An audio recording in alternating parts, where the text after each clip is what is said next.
good, YouTube? It's your boy MarshTheKid, back with another reaction. Back to being consistent. Today we got the Golden State Warriors offseason plans already underway. So, you know what I'm saying? Just going to be diving into what the Warriors got going on, what their plans are for the future. Before the video starts, again, let me see who posted. Again, shout out to Swish Culture for the video. Make sure I like, comment, subscribe on this video and theirs. Go show them love too. My quick opinion is that my bad. I'm thinking of another video. I just react to another video that's coming out. The Warriors need to get rid of Kuminga. You know what I'm saying? While he still has good value, while he's still, you know what I'm saying, healthy and playing good, because his stock went up in the playoffs. I'm not gonna lie. When he did step out there, he played good. Well, I wouldn't say good, but, you know, he played. So, yeah, go ahead. You can get a trade going. You know what I'm saying? Get him out of there. Get yourselves another good, whatever you need. Really, I'll say another good. You can get a good bigger wing, I could say. Yeah. Just dive in.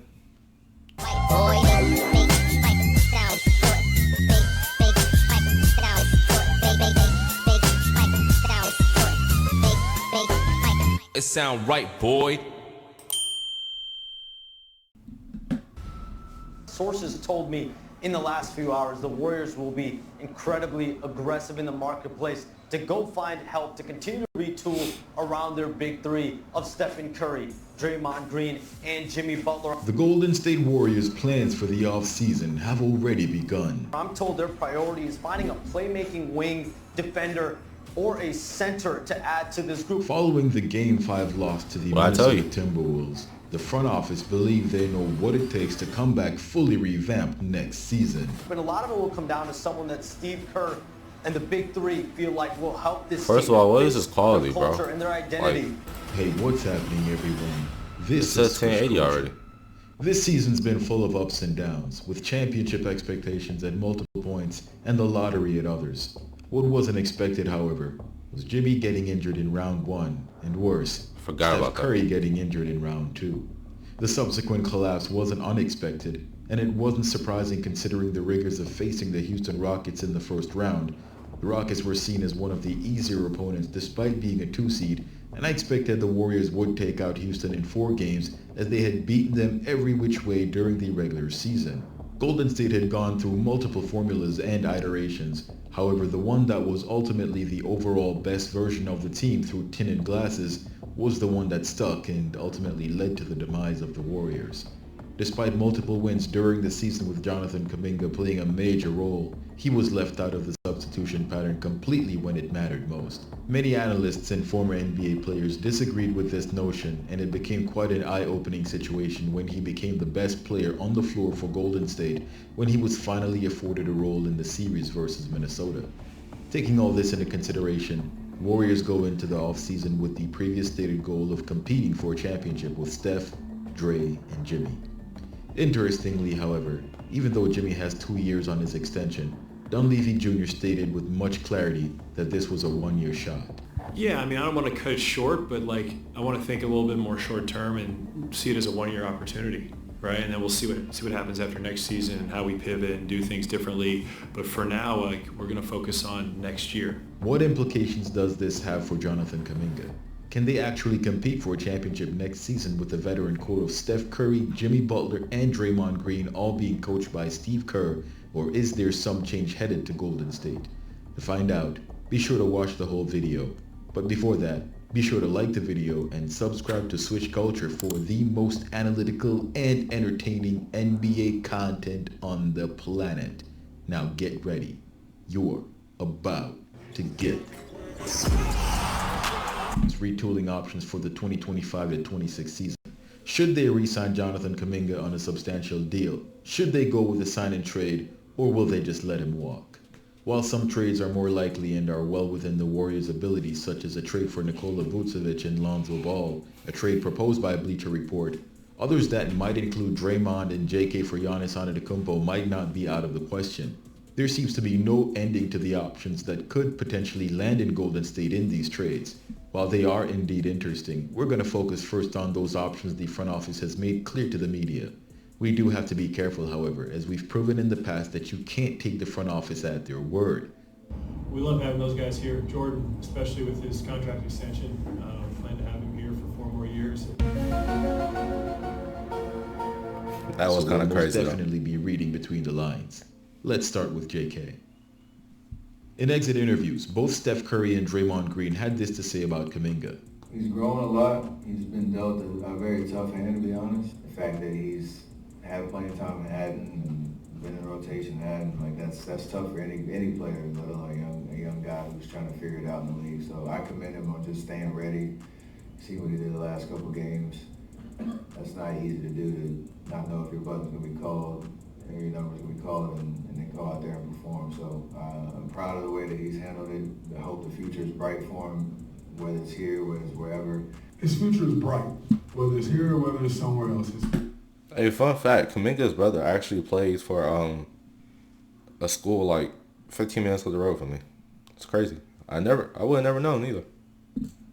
Right. That type of talent usually figures it out. I don't know where that will be. Coming in here 4 years ago and the player that he is today, he made a couple plays in that game defensively yesterday. And I pulled him to the side. I said, "No, you playing because you're making reads defensively." So to see him taking those steps, I think that's more special than the offensive steps he's taking, because you're really starting to read the game now. He has my utmost love and support, because I want to see him do well. In an ideal world, that'll be here. I think he's taking tremendous strides, and I think he'll continue to grow. Almost seems like a neutral exit interview for a player headed to free agency. However, since no questions or comments were made on the likes of GP2 and Loon, who are both headed to free agency, it's safe to say this one's the biggest deal, and I'm sure we all know why. While I'm not sure it was entirely necessary to state whether it be here or elsewhere, the message is clear. The Warriors are fully prepared to let Jonathan Kuminga sign elsewhere if it comes down to it. But is this bit of news to be taken with a grain of salt? Is it more negotiation tactics? It seems, at least at first glance, that the front office wants to keep Jonathan Kuminga. During the Golden State Valkyries' inaugural performance, JK could be seen sitting courtside next to Joe Lacob, both of whom seem to be very fond of each other. Now, were I to hazard a guess, I'd say Lacob has very strong intentions of retaining Jonathan Kuminga. Now, earlier in the video, Shams broke the news that Golden State will be trying to upgrade the roster with either a playmaking wing defender or a center. The Warriors currently have 4 players that they typically play at the wing. They are Jimmy Butler, Jonathan Kuminga, Moses Moody, and GP2. A playmaking wing defender displaces any one or more of those guys, except Jimmy. Possibly another negotiation tactic similar to last year, where even though Lacob is showing him that they want to keep him, Dunleavy Jr. is keeping it all business. Sort of like a good cop, bad cop type of deal. But how does Kuminga feel about all of this? Obviously, your future will become a hot topic as restricted free agency gets here. How do you just view your future here and your future in the league? I still got to figure it out. While he did seem like he wants to be a part of Golden State, it's no secret he wants to get paid. The choice for him is this. Does he want to go to a different franchise, get paid immediately, while having a significant role on a roster that is more suited to his abilities? Or does he stay with the Warriors and wait another year or two to be the face of the franchise? If the Warriors can match an outside offer and give him a prominent role in the starting lineup, it's likely a pretty easy decision for him to make. If there's a substantial difference, however, we might have seen JK play his last game as a Warrior. That offer might also hinge on something else, however, as this isn't the only move being contemplated. Even though the Warriors have stated their intention to build around Butler, things might not be what they seem. I think the thing with Jimmy is I didn't like the way he just approached the game. Like, I know Jimmy is a pass-first guy. I know he's about getting his teammates the ball and want to see them shine. But it's a point where you're getting 60. This ain't working. You got to go. Yeah. He want to look at the basket. And I've seen this before. I've seen it in the Heat jersey. And so, in the sense, like when Pat come out, Pat say, we want to get you an extension. It's not always because of injury. Sometimes it's, I need to see what you're going to do in every moment. not just in one moment. We saw Jimmy in the bubble. He was a dog. I saw Jimmy in another finals too against the Denver Nuggets, and he did the exact same thing he did the other night. He did not look at the basket. Right. I don't want to see that. Like Jimmy Butler is too good of a basketball player to not have his imprint on the game. And sorry, sir, when it's time for you to take over, you just have to. And even if you can't do it from the standpoint of you ain't making no shots, I don't care. All right. Shoot. Go to hell, ball. It's bad offense if you're not shooting. Getting too close in that paint and not putting that ball up to that basket, that's bad offense when your team needs you to do it. Now, he does a great job of getting in there and getting his guys shots. But it's times where your guys have done all they can do, and you the guy. Right. You're Batman because Robin is out. I mean, you're Robin because Batman is whatever the hell. Yeah. We get you. We got it. It's your moment. Yeah, it's your moment. Yeah. And that for me was the moment that I was looking for Jimmy to show why they made that trade for him. Let's be honest. If the right trade comes around, everyone is expendable outside of Steph Curry. So why does Wade's opinion mean anything in this particular context? One thing, I'm locked in right now. My bad, y'all. But yeah, I agree 100% with Dwayne Wade. He broke that down probably perfectly. Just so happened that was a perfect moment where you could have ran the team without Steph at the moment, and, shown why, like, you're him. You feel me? Like, okay, Steph is out. He's probably not coming back this series. Next man up. I would consider Jimmy as a superstar. And as a second option to that team, what are you going to do? You know what I'm saying? And he wasn't as aggressive as most people want him to be. Like, this is the same guy, as Dwayne said, this is the same guy that has scored 50, 40 on several occasions. Have dogged your favorite player probably. And then some games he just goes in there and doesn't even look at the basket. It's weird, bro. I don't know. He stands out to me, and it's that he's seen Jimmy Butler do this in a Heat jersey.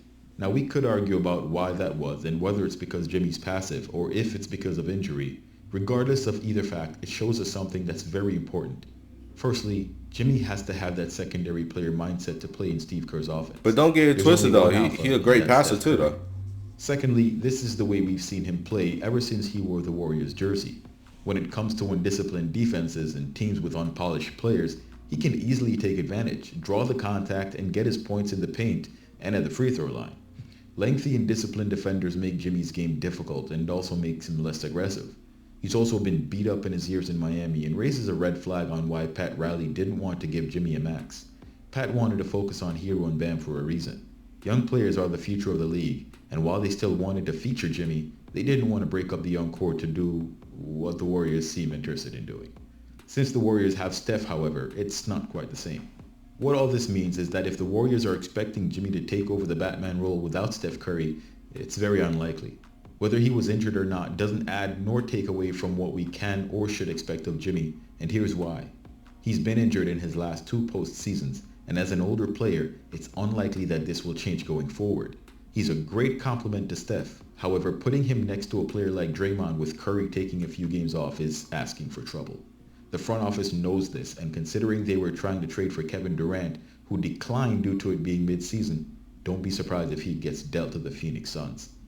And lastly, the Warriors have an issue that, unless it's fixed, will likely keep them from getting to the next level.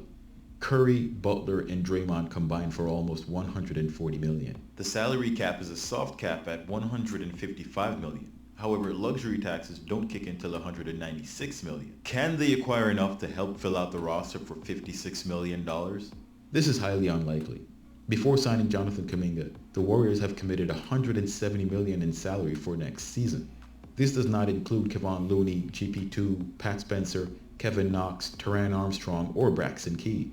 I mentioned this because if Kevin Knox is still in the league, bro. I thought he was in the G League. $187 million, and you'll have to pay JK's replacement as well as those other 6 players a total of no more than $17 million.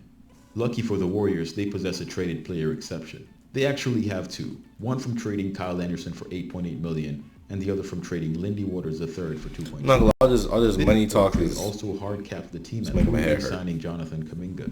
The second apron for the new season is at $207 million. Yeah, all this talk make my head hurt, bro. Going to that they will give it their best shot to keep JK on till that point.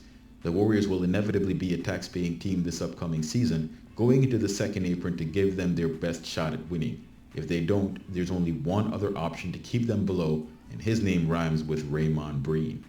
Could the Warriors feasibly trade Draymond in order to make cap space?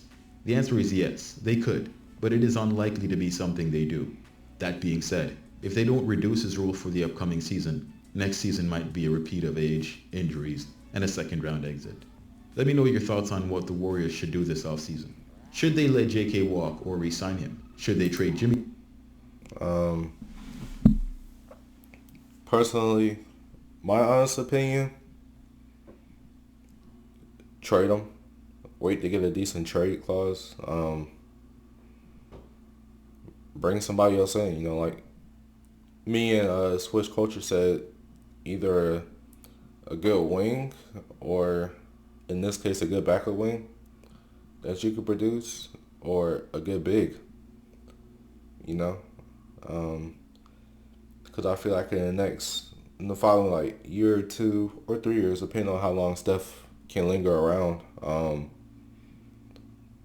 they got time to get a guard and, you know, like, you know what I'm saying, produce a talent good enough to fill their point guard spot. But as of right now, if you talk about winning while you have these guys, your best bet is to get a wing or a big. You know, and let Kuminga just go off and produce somewhere else, because he's not a bad player. He just doesn't fit that system. But, you know what I'm saying, who's to say that he won't have a breakout season in another jersey? But shout out to Switch Culture again for the video. Make sure you guys like, comment, subscribe, and share. Again, keep giving me videos to react to. You know, I love reacting to these videos, man. You know what I'm saying? This is fun. I like doing this. And I love the support y'all been giving me lately. And we out.